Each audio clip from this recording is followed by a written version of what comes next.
কাজকর্ম করতে গিয়ে যে আমার পায়ের অবস্থা এমন হবে সেটা আমি ভাবতেই পারিনি।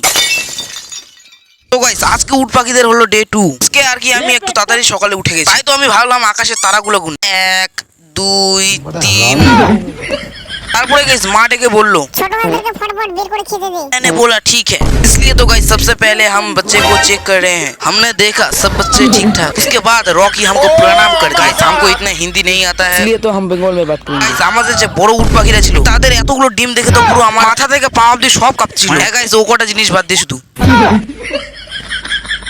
তারপর তাদেরকে রাখার জন্য জায়গা ঠিক করলাম। তারপর গাইস মির 5G স্পিডে কাজ করা শুরু করে দিল। তারপর গাইস দেখতে পাচ্ছ মিরের দিকে হাঁসগুলো যাওয়ার সাথে সাথে একটা আবার হাসি দিয়ে দিল।